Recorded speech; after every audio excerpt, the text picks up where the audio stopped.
자, 다음 문제 23번 여가작용으로 가도록 하죠. 자, 여가작용은 여가작용하고 주거분리만 보시면 돼요. 자, 그래서 우리가 먼저 23번 들어가죠.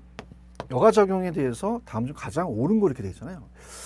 자, 1번 저가주택 신축을 금지하는 경우 저가주택 수요가 증가해서 상향여가 된다. 자, 저가주택 신축을 금지하잖아요. 그럼 저가주택을 못 지어요. 그럼 위에서 내려오잖아요. 저가주택 수요가 증가하게 되면 하향여가 발생하죠. 저가 증가 하향 이렇게 잡으시고요. 그 다음에 자 2번은 팁을 드리는데요. 자 들어있는 게 아니라 들어가는 게 중요해요. 자 우리가 침입은 이질적이기 때문에 자 고가 있는데 저가 들어갔어요. 그럼 저로 바뀌잖아요. 하향여가입니다. 그러니까 누가 들어가냐에 따라서 중요한 거죠. 그럼 저소득층 들어가면 하향여가로 잡으셔야 돼요. 고가 저로 바뀌겠고요. 자 3번 갑니다. 저소득 수선되거나 자 어떻게 돼요? 재개발돼서 상위 계층으로 바뀌면 업그레이드 되잖아요. 상향여가니까 고치셔야 되고요. 자 그러면 우리가 4번이 맞잖아요. 4번이 만약에 저소득층 주거지역에서 가치 상승이 보수비보다 커요. 그럼 업그레이드 하잖아. 계속 상승하니까 상향으로 가겠고요. 자 4번이 정답이고 고에서 개량 비용보다 가치 증문이 자 작을 때 개량 안 하니까 하향되겠죠. 그래서 그렇게 해서 우리가 4번이 정답이다. 이렇게 보시면 되고요. 그 다음에 24번 갈게요. 자, 24번 보시면은 주택시장 여가현상 및 주거분리 가능한 사람이다 가장 오는 거 이렇게 돼 있죠. 자, 하향이 됐다는 건 저가주택 수요가 증가됐기 때문에 하향된 거죠. 처음부터 틀렸네요. 자, 2번이 맞습니다. 주거분리라는 것은 어때요? 주택 소비자가 정은 긍정적이에요. 우리가 공원 같은 거는 편익을 추구하고요. 쓰레기 매립장 같은 건 피하려고 하겠죠. 자, 그 다음에 3번은 이렇게 한번 보시면 됩니다. 어떻게 하냐? 자, 우리가 고와 인접해 있어. 저가 있는데 고소득층들이 경계지역에서 고소득층들이 이렇게 보여. 그럼 공원들이 들어섰잖아요. 그럼 가격이 어떻게 되겠어요? 올라가겠죠. 그 다음에 저소득층 주거지역과 인접한 고소득층들은요. 자, 경계지역에 저소득층과 가까워. 그럼 문을 열면 쓰레기 매입장이 보여. 그러면 할인이 되겠죠. 바뀌었고요. 자, 불량주택 같은 거는 자, 우리 나중에 그 이론을 본다면 이 저가주택이 저소득 때문에 된 거잖아요. 시장 실패가 아니에요. 시장 실패에 기인한 게 아닙니다. 그래서 효율적인 자원 배분, 제대로 돌아갔기 때문에 그렇죠. 원하는 사람한테 배분됐고요. 불량주택은 그 주택 자체 문제가 아닙니다. 자, 우리가 소득의 문제죠. 그러니까 철거가 아니라 실질 소득을 증가시켜야 된다. 그래서 정답은 2번이다. 이렇게 가볍게 보시고요. 자, 지대론과 도시 내부 구조는 사람의 이름이 나오잖아요. 그래서 상당히 좀 어렵습니다. 자, 그래서 일단은 25번을 가면서 천천히 이론을 같이 가겠는데요. 자, 25번을 이제 우리가 들어가죠. 자, 갑니다. 자, 25번에 가시면 준지대라는 게 나와요. 자, 준지대는 마샬이 준지대를 얘기했죠. 지대에 준하는 거죠. 그럼 토지가 아니라 우리가 인간이 만드는 기계나 기구 같은 거죠. 그럼 이것이 지대가 장기적이 아니라 일시적으로 납니다. 영구적 하면 안 돼요. 장기 나오는 게 아니라 단계만 나온다. 단계죠. 그래서 제가 좀 편법을 쓴다면 제가 예전에 1학년 때 대학교 때 미팅했는데 맞살 준 그녀가 있는데 저한테 유효기간이 지난 걸 많이 줬어요. 그래서 일시적으로 헤어졌죠. 그래서 이렇게 봅니다. 자, 준재는 맞살이에요. 준재는 토지 외 공정생산 요소에 기록되는 소득으로서 영구적으로 지대를 성격을 갖고 있다? 아니죠. 일시적이고요. 맞살 준 그녀잖아요. 마샬은 일시적인 토지 성격을 가지는 기계기구를 맞는데 우리가 준지대라고 하셔야 되죠. 그 다음 자 3, 4, 5번을 묶잖아요. 3, 4, 5번을 묶게 되면 자 이렇게 봅니다. 가격하고 양이 있다. 그러면 공급곡선과 수요곡선이 있어서 자 이게 균형을 이루면서 가격하고 양이 있어요. 전체가 수입이거든요. 자 그래서 실판주기를 만들 때 생산비가 들어갑니다. 밑에 있는 부분이 누구나 받을 수 있는 전용 수입이 되죠. 전용 수입. 다른 데로 전용되지 않고 최소한 받아야 될 최소한의 수익입니다. 자, 그런데 자, 더 받았어요. 1,000원이 아니라 생산비라고 한다. 1,500원 받았다. 그럼 이게 생산지와 잉여 부분이니까 더 받는 게 경제지라는 말이에요. 그러면 전체 수입에서 전용 수입 뺀 게 경제지 됩니다. 자, 우리가 박찬호 선수 아시잖아요. 자, 서울에서는 1억 준다고 연봉했는데 LA로 날아갔어요. LA는 100억 줘요. 99억을 더 받잖아요. 공급이 어려울수록 더 받거든요. 그럼 얘가 비탈러 쪽에서 더 받으면 가파르다는 거죠. 일로 땡기는 거죠. 그러면서 경제지대가 많아진다는 거죠. 공급이 어려울수록 더 받는다. 그럼 우리가 파레토는 토지를 얘기했는데요. 토지는 공급이 완전히 어려워요. 완전 비틀어졌기 때문에 다 경제지대로 가져간다는 얘기입니다. 자, 그럼 가볼까요? 자, 경제지대는 실제로 얻고 있는 총수익과 전용수익을 합한 게 아니라 차이를 얘기하죠. 공급이 어려울수록 더 받잖아요. 그러면 우리가 4번이 정답이죠. 가격 탄력성이 비탈라 쪽일수록 총수입에서 경제지대 차지하는 비중이 크다는 게 4번이 정답입니다. 자, 그러면 파레토는 토지는 부중성이 해서 완전히 공급이 어렵지 않니? 그럼 다 경제지대로 가져가야 되지 않니? 그럼 총수입 전에 경제지대로 받으려면 완전 비탈라 쪽이다. 그 정답은 4번만 맞다. 이렇게 가져가시기 바랍니다. 자, 그 다음에 자 25번은 이제 마샬과 파레토를 얘기한 거고요. 자, 26번은 어떻게 돼요? 리카도하고 마르크스에 대한 얘기죠. 그래서 우리가 거기에 대한 테마에 대한 강의인데요. 들어보도록 하겠습니다, 여러분들. 일단은 문제를 풀면서 약간 좀 우리 편법도 가르쳐 드리겠는데요. 들어보도록 하죠. 자, 일단은 우리가 26번입니다. 들어갑니다. 26번. 지대론에 대해서 가장 옳은 것은 돼 있어요. 자, 1번. 자, 비옥도가 나왔어요. 비옥도가 나오면 도 들어가잖아요. 리카르도예요. 리카르도. 그럼 리카르도는 절대가 아니라 비옥도의 차익을 얘기했죠. 절대가 아니라 차익 지수로 가셔야죠. 수학 체험 법칙 맞고요. 그 다음에 2번은 자, 절대 지대에서는 토지 소유자는 최열등제도 지대를 요구할 수 있다라고 하셔야 되잖아요. 소유권만 강조하니까. 3번도 지대는 토지 소유자가 토지를 소유하고 있는 그 자체로 발생한다는 건 리카도가 아니라 마르크스고요. 자, 우리가 4번에 지대가 곡물가를 결정한다. 자, 그러면 이거는 절대가 되겠죠. 자, 우리가 리카도는 고전압파니까 잉여로 봤습니다. 그래서 곡물가가 높기 때문에 지가 높고요. 자, 신고전압파인 마르크스는 지대가 높기 때문에 곡물가가 높아서 지대는 하나의 생산 비용이라는 거죠. 그래서 차익이 아니라 절대. 자, 5번이 맞죠. 5번이 리카도가 고전압파잖아요. 잉여로 봤죠. 그래서 절대세를 따르면 우리가 잉여로 받고 마르크스는 생산비를 받기 때문에 절대세를 따르면 지대는 경제의 이유가 아니라 생산비다. 이렇게 가져가셔야 되죠. 그래서 5번이 정답이다. 자, 이렇게 보시면 되고요. 그 다음에 이제 27번은 종합이죠. 저 여러 가지를 다 물어봤죠. 그럼 27번에 보시게 되면요. 자, 1번을 왜 틀었냐? 자, 이건 튀넨입니다. 비옥도가 아니라면 리카도가 아니죠. 근데 튀넨은 여기 보실 게 리카도의 비옥도에다가 완전히 비판한 게 아니라 수송비를 추가해서 발생시켰어요. 그러면 리카도가 아니라 튀넨이라고 하셔야 되죠. 튀넨. 튀넨은 기대 결정인 비옥도뿐만 아니라 위치에 따라 달라진 위치지대의 개념을 통해서 현대적인 입지론의 기초를 제공했다. 이렇게 하셔야 되고요. 자, 그 다음에 2번 알론소는 학자가 있잖아요. 알론소는 낙찰을 받아요. 그럼 이차를 받기 위해서 가장 최고의 금액을 적잖아요. 최소가 아니라 최고의 금액이다. 초과인 제로는 맞죠. 네, 그게 틀렸고요. 자, 그 다음 갑니다. 일반적으로 입찰제 곡선은 우하향하고 원점을 향해 볼록하는 3번이 맞죠. 그 다음에 우리가 기울기라는 것은요. 기울기를 얘기하는 우리가 입찰제 곡선의 기울기는요. 항상 교통비가 올라갑니다. 교통비가 올라가기 때문에 한개 교통비가 올라간다는 거죠. 그래서 교통비가 운송비예요. 그러니까 토지의 사용량은 알아야 됩니다. 사용량. 그래서 교사라고 암기하시잖아요. 근데 운송비라고 할 수 있고 수송비라고 할 수 있죠. 그럼 토지 이용량이니까 운이. 그래서 바뀌었죠. 그러면 앞에 게 우리가 입찰 곡선의 기울기는 자 생산물 단위당 한 개 운송비를 토지용자의 토지 이용량 안다고 하셔야죠. 운이. 그래서 4번 틀렸고요. 자, 입찰제 곡선은 이렇게 돼요. 서로 이제 입찰하다 보니까 가파르면 도심이 안쪽에 있고요. 완만하면 외곽이 있죠. 입찰제 곡선이 가파르면 도심, 완만하면 외곽 이렇게 잡으셔야죠. 정답은 3번이 정답이다. 이렇게 가져가셔야 되고요. 자, 그 다음에 가볼게요. 28번. 자, 도시 공간 구조는 자, 요거는 가성비가 높습니다. 학자가 그렇게 많이 나오진 않아요. 여기서 이제 우리가 답을 찾으셔야 되는데요. 28번 가죠.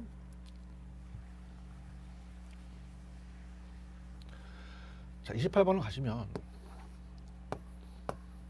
알았습니다. 자, 도심이 하나 중심이 아니라 여러 개래요.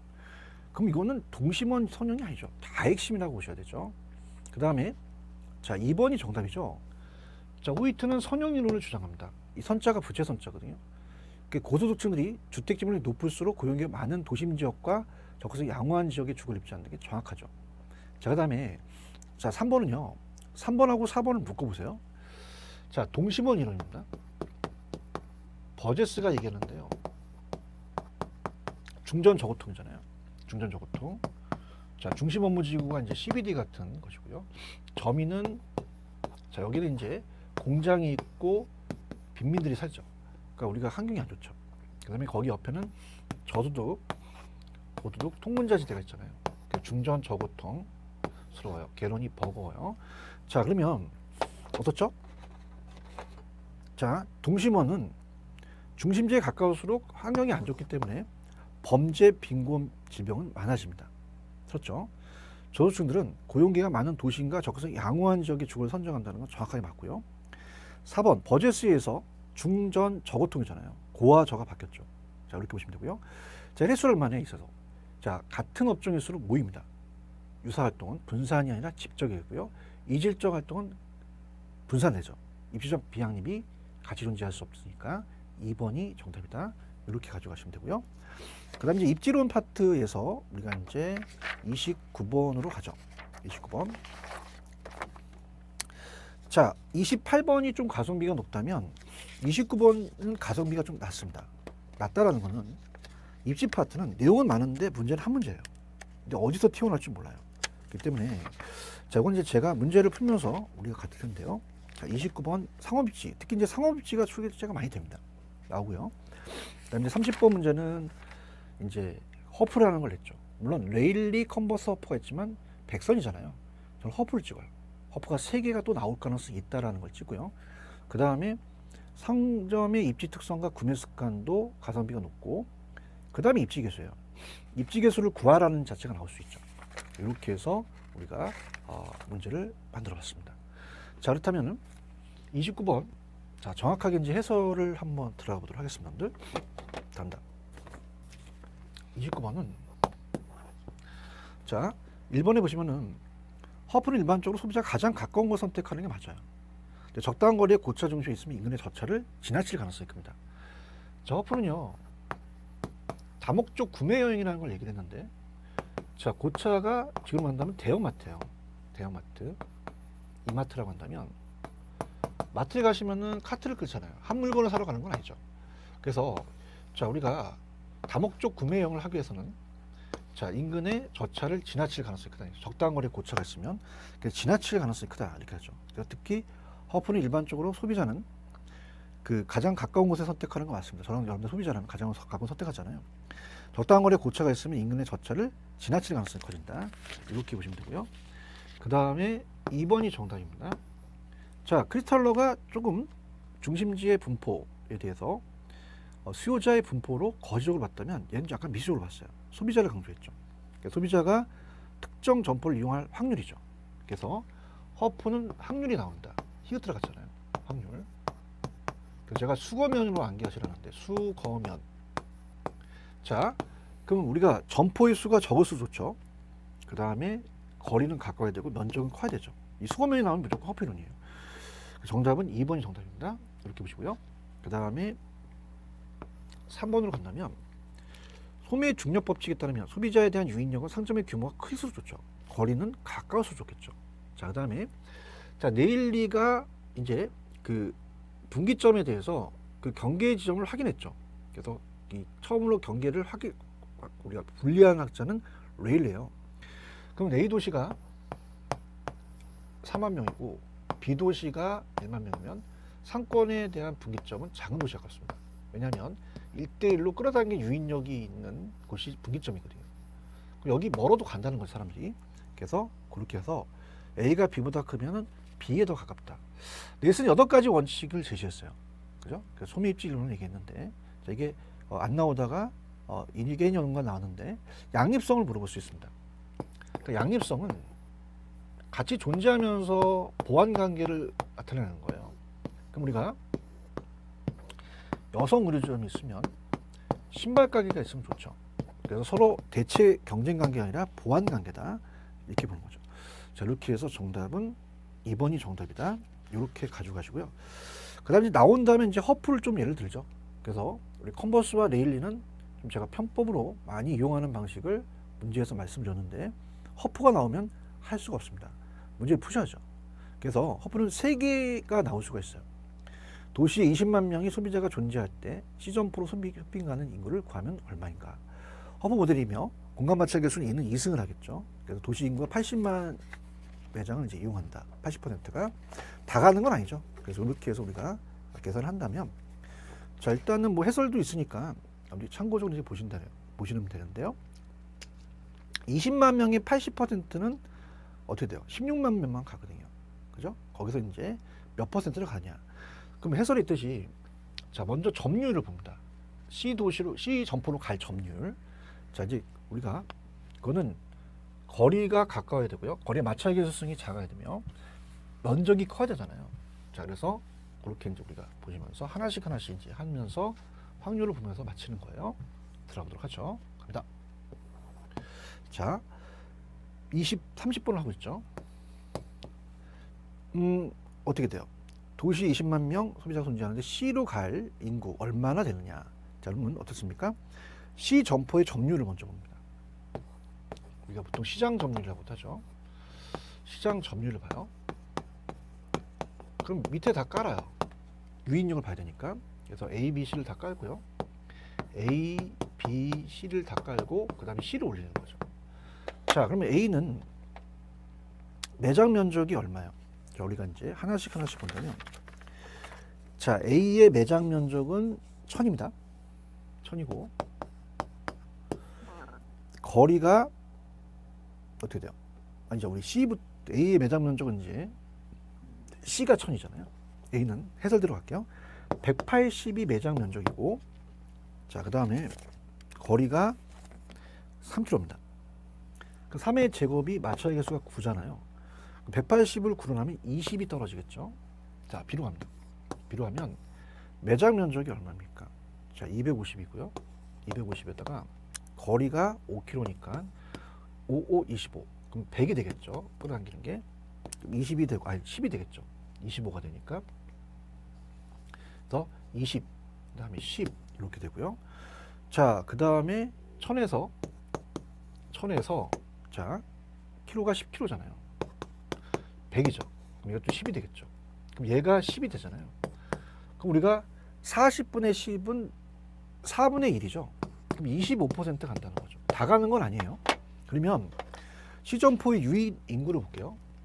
시점포의 유인 인구를 본다면, 자, 20만 명이 다 가는 건 아니잖아요. 그래서 20만 명 곱하기 80% 가죠. 자, 그럼 12만 명이 되겠죠. 12만 명이 되고 곱하기 25%를 가겠죠. 25%. 자, 그럼 계산기를 치는 게 좋아요. 20만을 칠게요. 20. 자, 2빵 2하고 봉 2개 또 3개. 자, 거기서 곱하기 80%를 눌러보세요. 그럼 16만이 나오잖아요. 거기서 또 곱하기 25%를 눌러보시는 거죠. 4만이 나오기 때문에 정답은 1번이 정답이다. 이렇게 해서 허프가 나올 수 있다. 그래서 백선으로 간다는 건 오히려 네일리와 컨버스는 조금 제가 어떤 편법이라든지 이런 걸 가르쳤는데 허프는 풀어야 되거든요. 근데 이 정도에 대한 문제의 난이도는 푸셔야 됩니다. 그죠? 이 정도 시간을 우리가 1분 안에 풀 수 있기 때문에 연습을 하시면 가능하고요. 자, 그 다음에 이제 가성비가 좋다고 말씀드리는 거는 상업지에서는 제가 31번을 좀 추천합니다. 31번. 자, 31번이 되게 나올 가능성이 높다라는 얘기죠. 그래서 이거는 가성비가 높은 부분입니다. 자, 그래서 상점은 입지 특성과 구매 습관에 대한 분류한다. 다음 중 옳은 것은. 자, 우리가 기금속하고 백화점을 놓고 보세요. 이게 기출문제 키워드인데요. 기금속하고 백화점은 집시성 점포입니다. 모인다. 도심의 모일수록 유리하잖아요. 집제가 아니죠. 그 다음에 국부적 집중성은 모이는 모이는데 외곽의 국부적 중심에 모이는 거고요. 국부점이라는 게 안 나왔고 얘는 농기구점이나 어촌 같은 어구점 같은 걸 얘기하죠. 근데 여기는 세탁소하고 잘 나오는 게 자파점이 떴어요. 세탁소와 자파점은 모유수에 유리하죠. 우리가 흩어줘야 되죠. 얘네들은. 그래서 산재성이라고 하시면 됩니다. 산재성 가지고 그 다음에 편의품 3번이 정답이죠. 편의품은 생활 필수품이기 때문에 가까워야 되잖아요. 거기에 늘 토하는 길목에 상점이 위치하는 게 정확하고요. 4번하고 5번이 바뀌었습니다. 그래서 우리가 좀 팁을 드리면 먼저 5번을 볼게요. 비교하면서 구매 나오면 선매예요. 비교하면서 구매 나오면 선매품점입니다. 이게 고르선이거든요. 그래서 선매로 고치십니다. 그래서 여러 상점을 비교해서 구매한다. 수요자 취미 기호에 따라 구매하는 상품을 우리가 선매품이라고 하고요. 그 다음에 점호품점. 자, 명품 같은 거는 우리가 어떻게 돼요? 시간과 노력을 구매의 노력과 비용을 크게 부여받지 않죠. 멀어도 가죠. 그래서 우리가 어떤 게 키포인트냐면 구매에 대한 노력과 비용을 아끼지 않는다. 이렇게 보시면 합니다. 바뀌었다는 거. 그래서 4번은 전문이고 5번이 선매죠. 이렇게 해서 정답은 3번이 정답인데 이거 아주 괜찮습니다. 가성비 좋은 애입니다. 자, 32번 입지계수도 우리가 이것도 딱 틀에 맡기기 때문에 우리가 1분 안에 풀 수 있는 문제죠. 자, 그래서 자, 천천히 한번 우리가 LQ로 한번 가보죠. 특히 LQ가 1보다 크면 기반이고요. 작으면 비기반, 같으면 자급자족이라는 것도 알아야 이 문제를 풀 수가 있거든요. 자, 그러면 32번 우리가 들어가보도록 하죠. 가보겠습니다. 자, 입지계수라는 것은 항상 전국이 내려가고 지역이 올라가잖아요. 자, 그래서 자, 이거는 입지계수라는 LQ는 전국, 그래서 전체 산업 중에서 특정 산업이 차지하는 비율. 자, 지역도 그 도시가 전체 산업에서 특정 산업이 차지하는 비율, 이렇게 보는 거죠. 자, 이제 이건 문제를 일단 풀어보면서 우리가 계산기를 한 번에 쓸 수 있는 또 방법을 가르쳐 드리죠. 자, 그러면 여러분들, 자, A 지역이 건설업의 입지 계수이기 때문에 B 지역은 지우셔야 되죠. 싹 다 지우세요. 그럼 A 지역만 보면 된다는 거잖아요. 자, 그럼 A 지역만 보면 B 지역은 싹 다 지우시고, 자, 전국을 먼저 봅니다. 건설업에 대한 걸 보자는 거잖아요. 그럼 건설업이 전체가 1200만에서 건설업이 120만이에요. 숫자만 적을게요. 1200 적고 120 적죠. 그 다음 그 A 도시의 500 중에서 100만이 차지하죠. 그래서 500에서 100입니다. 자, 그러면 이걸 따로따로 놀릴 필요가 없잖아요. 그러면 계산기 한 번을 쓰기 때문에 외항은 곱하고요. 자, 외항은 곱하고 내항은 나눈다죠. 그럼 1200에다가 곱하기 100을 곱한 다음에 나누기 500 나누기 120을 때려버리시면 가볍게 나와요. 이렇게 하세요. 두 번 할 필요가 없습니다. 자, 그래서 저랑 같이 가시죠. 자, 1200 외항끼리 곱합니다. 곱하기 100 나누기 500 나누기 120을 때려버려요. 이가 나오잖아요. 자, 이는 LQ가 1보다 크잖아요. 기반이니까 정답은 5번이 정답이다. 이렇게 가져가셨으면 하고요. 자, 그 다음에 이제 시장 실패 토지 정책인데요. 자, 정책 파트를 깊게 가십시오. 왜냐하면 작년에도 우리가 정부가 정책을 썼지만 다 실패했잖아요. 그래서 정부의 실패라고 하거든요. 그렇기 때문에 정책에서도 올해는 7문제가 뜰 것이다. 자, 그래서 우리가 33번으로 가볼게요. 뭐가 나왔어요? 시장 실패 요인의 설명이다. 옳은 거잖아요. 자, 공급 독점 시장 실패입니다. 불안전하기 때문에. 경제재가 아니죠. 공공재로 고치셔야죠. 민수차. 정해복과도 우리가 이 시장이 실패해요. 이따 후술하겠지만 정부 다 시장이 실패입니다. 역선택 도덕적 해이도 시장이 실패죠. 정부에 대한 불확실한 거였기 때문에 이게 나타나겠죠. 자, 규모의 경제도 우리가 보통 대기업들은 독과점이잖아요. 대량 생산을 해요. 그러다 보니까 생산비를 줄입니다. 그러니까 원가가 절감되니까 가격을 떨어뜨리니까 중소기업들이 도산되게 돼요. 규모의 경제도 규모를 크게 하면 시장이 실패다. 경쟁이 심한 완전 경쟁 시장 실패가 아니죠. 불안전해야 됩니다. 자, 그래서 우리가 시장 실패에 들어간다는 건 해설도 있기 때문에 자, 공급 독점. 그 다음에 어떻습니까? 역선택 도덕적 해이, 그 다음에 규모의 경제, 정의 여부가 이렇게까지 보시는 거죠. 그래서 정답은 3번이 정답이다. 이렇게 해서 4개 다 그렇게 가져가시고요. 그 다음에 우리가 34번을 이제 본다면, 자, 요거는 이제 앞쪽으로 가셔서 특히 조금 제가 추가적으로 집어넣을게요. 자, 우리 적중이 된다면 우리가 앞쪽에 테마 2로 가죠. 파트별로 테마를 놨습니다. 정책에 대한 테마 2로 이제 본다면, 자, 시장 실패의 토지 정책 수단이 이렇게 나와 있죠. 자, 그러면 토지에 대해서 우리가 토지 정책 수단이다.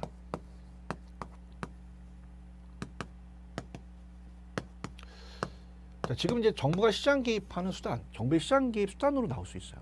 어떤 방법을 쓰는 거죠. 정부의 시장에 개입하는 수단이다. 이 직관이에요. 토지 이용 규제, 직접 개입, 간접 개입 이렇게 나오는 거죠.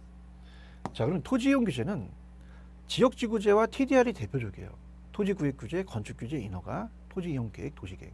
자, 적극적으로 나는 이 직접은요, 공용 개발이 들어가죠. 공용이라든지 아니면 공공이 들어갑니다. 공공임대주택. 그 다음에 우리가 토지은행제도도 공공토지비축이라 나왔었거든요. 도시개발, 도시재개발. 자, 그럼 공공보유인데 최고가격제를 잘 보세요. 아, 요게 제가 이론에 놨는데 최고가격제가 감정평가 시험 문제 분양가 상한제가 또 나왔거든요. 자, 그래서 올해는 얘가 나오지 않을까라는 생각을 합니다. 분양가 상한제. 왜냐하면 가격을 통제한다는 건 다이렉트예요. 자, 정부가 가격을 통제한다는 건 가격 기능을 아예 잡아버리거든요. 근데 세금은요, 가격을 양을 바로 통제하는 게 아니라 세금을 통해서 자연스럽게 나중에 가서 수급 조절이 된다는 거죠. 그래서 요거 꼭 제가 강력하게 주장합니다. 문제는 안 냈지만, 자, 간접 개입은 굉장히 소극적이면서 시장 기후 틀을 유지하면서 보조를 해주거든요. 그래서 자, 이 수요자와 공급자한테 돈을 제공합니다. 금, 그러니까 보조금 하면 다 맞춰요. 보가 보조금 나오고요. 금융 지원, 그 다음에 보조금, 조세, 금융. 그래서 금이 돈이잖아요. 금이 나오면 다 간접이죠. 그래서 우리가 세금, 부담금, 보조금, 금융 지원, 토지 행정상 지원 다 간접이다. 이렇게 보시는 거죠. 자, 그러면은 우리가 34번을 보겠습니다, 여러분들. 34번을 보시게 되면 직접 개입만 찾으라 그랬어요. 자, 갈게요. 지역 규제는 토지 이용 규제입니다. 공용 개발이 직접이죠. 토지 관련 조세, 세금은 간접이고요. 토지 수용은 직접입니다. 토지은행 제도도, 자, 자세히 들으세요. 공공토지 비축에 관한 법률에 규정되어 있거든요. 시행되고 있는 거죠. 그럼 토지은행도 직접 개입이 들어갑니다. 토지은행을 공공토지 비축 제도라 이렇게 하면 공공이 붙잖아요. 그래서 보시고요. 보조금, 부담금 다 간접이고요. 공공소유, 공공이 들어갔으니까 직접이죠. 도시재개발과 개발은 그건 직접 개입입니다. 행정상 지원은 간접. TDR은 토지이용 규제 들어가요. 그 다음에 LTV와 DTI는 제가 작년에 특강 때 디테일 찍었거든요. 디테일 나올 것이다. 나왔습니다. 그러니까 담보인정비율과 DTI는 총부채 상환비율은 대출에 대한 규제를 할 수 있잖아요. 그럼 우리가 지원을 해줄 수 있고요. 담보라는 대출에 대한 게 들어가면 다 간접 개입을 찍으셔야 됩니다. 여기서 직접 개입은 자, 몇 개예요? 자, 직접 개입은 공유개발, 그 다음에 리얼, 토지 수용, 그 다음에 토지은행 제도, 그 다음에 시옷, 공공보유, 그 다음에 도시재개발이 되겠죠. 5개다. 간접 개입은 몇 개예요? 간접 개입은 자, 우리가 직간접, 이 직간을 같이 하실 수 있기 때문에 잡으셔야 됩니다. 간접은 토지 관련 조세, 그 다음에 부담금, 보조금, 그죠? 그 다음에 어때요? 우리가 행정상 지원, 정보를 행정상 지원하는 것도 간접이거든요. 그 다음에 LTV, DTI. 그럼 이용 규제를 찾으세요. 그러면은 기엇, 지역교지구제, 그 다음에 칫, 그 다음에 DTR 이렇게 해서 TDR이 되겠죠. TDR은 아직 우리나라에 시행되고 않지만, 자, 지역지구제를 보완책이기 때문에 우리가 들어가기도 합니다. 자, 이렇게 가지고 가시고요.